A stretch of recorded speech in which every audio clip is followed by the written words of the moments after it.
kami akan menjelaskan tentang perancangan database. Sebelumnya, perkenalkan, nama saya Muhammad Bahril Mikruniawan. Nama saya Muhammad Izul Haq. Nama saya Muhammad Aditya Febrianto. Dan ini adalah videonya. Di sini saya akan menjelaskan pengertian database. Database adalah sekumpulan data yang terorganisir dengan cara tertentu sehingga mudah untuk diakses, dikelola, dan diperbarui. Dalam database, data disimpan dalam tabel atau struktur data lainnya dan relasi antar data dapat ditentukan. Database digunakan untuk menyimpan dan mengolah informasi yang dapat diambil, diperbarui, atau dihapus sesuai kebutuhan.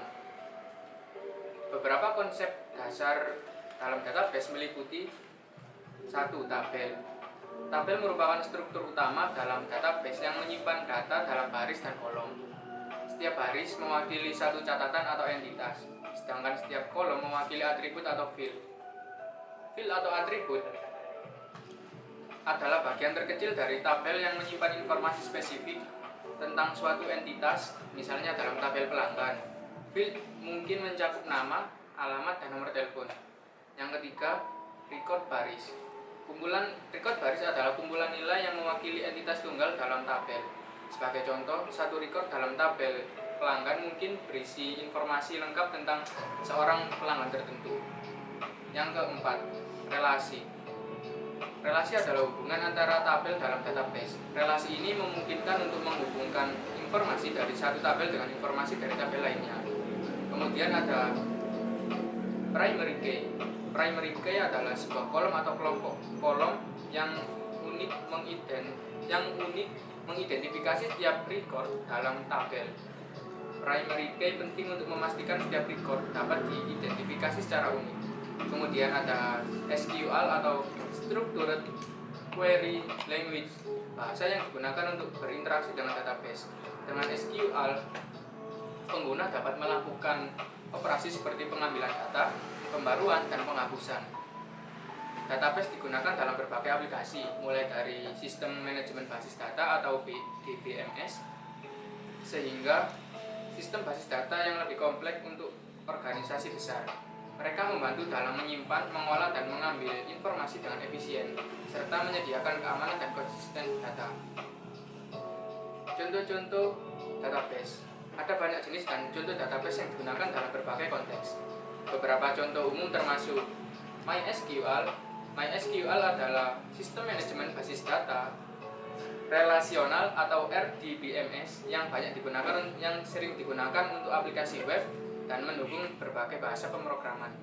Kemudian ada Oracle Database. Oracle Database adalah sistem manajemen basis data relasional yang kuat dan serbaguna. Digunakan di berbagai industri dan dapat menangani beban kerja yang benar. Kemudian ada Microsoft SQL Server. SQL Server adalah RDBMS yang dikembangkan oleh Microsoft, digunakan di lingkungan bisnis dan sering digunakan dengan aplikasi berbasis Windows. Kemudian ada MongoDB. MongoDB adalah contoh basis data NoSQL yang berorientasi dokumen, digunakan untuk menyimpan data dalam format JSON-like yang fleksibel dan skemanya dapat berubah. Kemudian ada PostgreSQL. PostgreSQL adalah sistem MySQLite. SQLite adalah basis data ringan yang sering digunakan dalam aplikasi mobile dan embedded. Keuntungannya termasuk ukuran kecil dan tanpa server yang menjadikannya pilihan yang baik untuk aplikasi sederhana. Kemudian ada Firebase Real-Time Database. Ini adalah basis data NoSQL. NoData SQL Cloud yang dikembangkan oleh Google, digunakan untuk aplikasi mobile dan web yang memerlukan sinkronisasi data secara real time. Kemudian ada Cassandra. Cassandra adalah basis data NoSQL yang didesain untuk menangani data terdistribusi dan skala besar. Dalam skala besar, sering digunakan dalam lingkungan big data. Kemudian ada Redis. Redis adalah basis data open source berkinerja tinggi yang memegang data dalam struktur data dalam memori. Sering digunakan sebagai cache atau penyimpanan sesi. Kemudian yang terakhir ada Amazon DynamoDB. DynamoDB adalah layanan basis data terkelola yang disediakan oleh Amazon Web Service atau AWS. Ini adalah basis data NoSQL yang dapat diandalkan dan skala level. Setiap jenis database memiliki kelebihan dan kelemahan masing-masing. Dan pemilihan jenis database tergantung pada kebutuhan spesifik proyek atau aplikasi. Manajemen basis data relasional open source yang kuat dan dapat diandalkan. Ini mendukung sejumlah besar jenis data dan operasi kompleks. Kemudian operasi dasar. Operasi dasar database mencakup serangkaian tugas atau fungsi utama yang dapat dilakukan pada data dalam sebuah basis data. Beberapa operasi dasar ini melibatkan pengelolaan, pengambilan, pembaruan, dan penghapusan data. Tujuan perancangan database adalah untuk menciptakan struktur data yang efisien, konsisten, dan dapat diakses dengan mudah. Beberapa tujuan utama perancangan database meliputi: 1. Memastikan integritas data. Database harus dirancang sedemikian rupa sehingga data tetap konsisten dan akurat. Ini melibatkan penggunaan kendali integritas referensial, aturan validasi, dan constraint lainnya. Efisiensi penyimpanan dan akses data. Database harus dioptimalkan untuk penyimpanan data yang efisien dan akses data yang cepat. Ini termasuk pemilihan indeks yang tepat dan terstruktur tabel yang efisien. 2. Mendukung keamanan data. Pencadangan database harus mempertimbangkan keamanan data, termasuk kontrol akses pengguna, enkripsi, dan perlindungan terhadap ancaman keamanan. 3. Tujuan ini membantu dalam menciptakan sistem database yang kuat, handal, dan efisien untuk mendukung operasi bisnis dan pengelolaan data yang efektif. Struktur database adalah organisasi atau tata letak data dalam database. Ini mencakup tabel, kolom, indeks, kunci, asing, dan banyak elemen lain yang mendefinisikan secara data disimpan, diakses, dan dikelola dalam database. Struktur database penting untuk memastikan database tersimpan dengan baik dan efisien, serta untuk mendukung operasi seperti pencarian, penyaringan, dan penggabungan data. Struktur database dapat bervariasi tergantung pada jenis database yang digunakan, seperti database relasional, NoSQL, atau lainnya. Terdapat berbagai jenis database, termasuk database relasional, database yang menggunakan tabel untuk menyimpan data dan menggunakan SQL. Untuk mengelolanya, contoh produknya adalah MySQL, PostgreSQL, dan Oracle. Database NoSQL, database yang dirancang untuk mengelola data yang tidak cocok dengan format tabel relasional ini, termasuk basis data berbasis dokumen, kolom, grafik, dan key value. Contoh produknya adalah MongoDB, Cassandra, dan Redis. Database in memory, database yang menyimpan data dalam RAM komputer untuk akses yang sangat cepat. Contoh termasuk Redis dan Megajet. Pilihan database yang tepat tergantung pada kebutuhan spesifik proyek Anda, seperti volume data, kompleksitas data, kecepatan akses, dan banyak faktor lainnya. Di sini saya akan menyebutkan pengguna dari database. 1.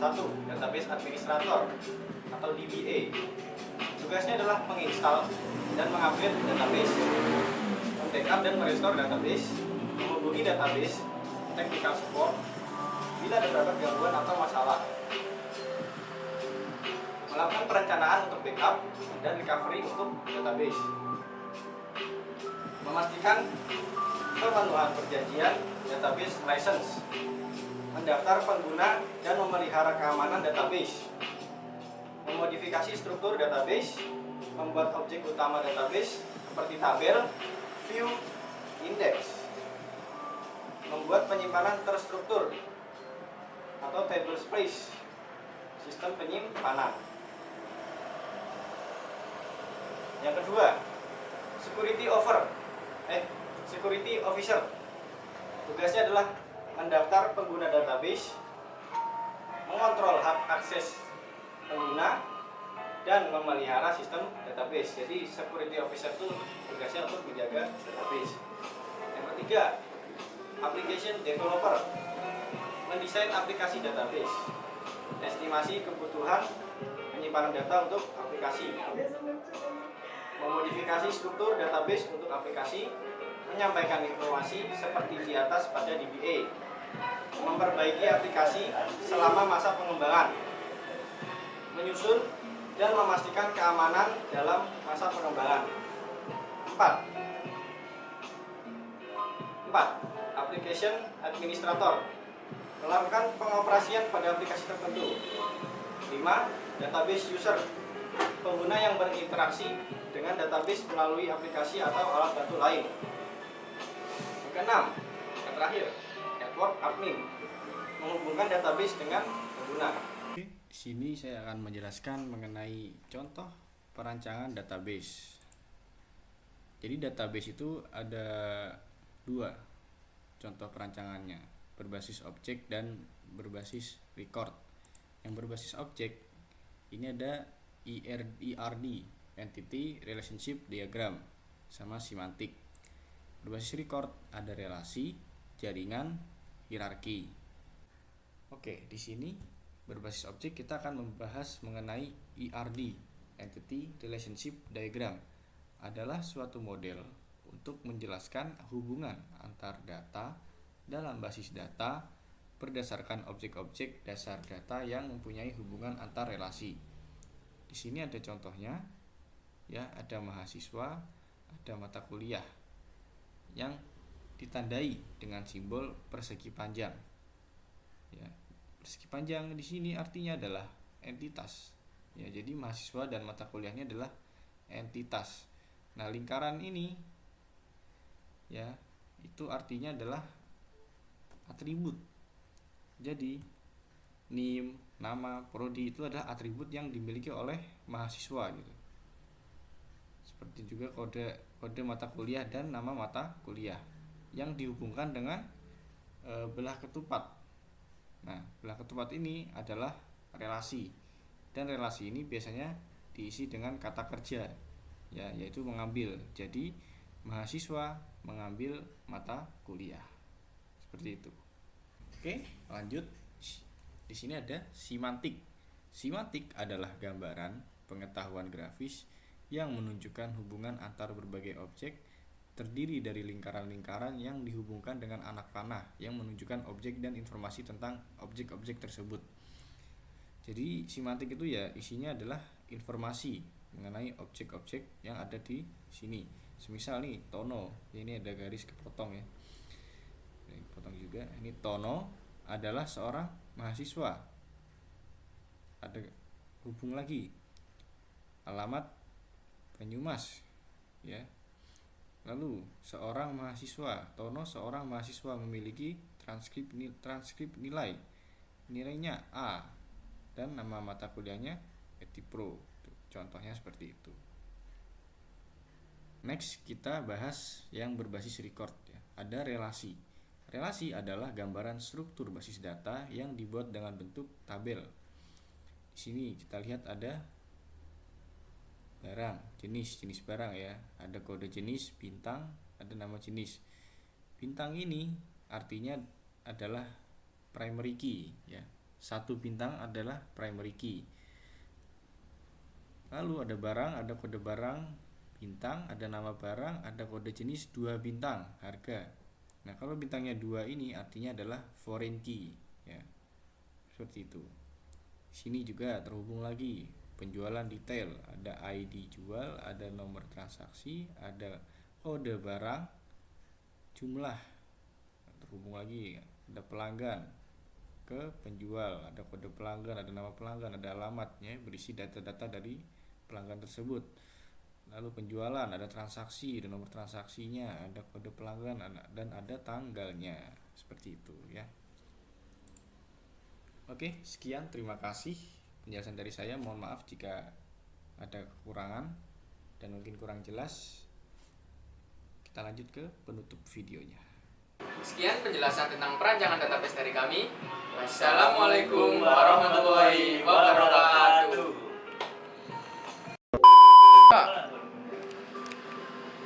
Ulang. Di kelompok berapa? Salam bareng. Pakai. Gak usah di zoom aja.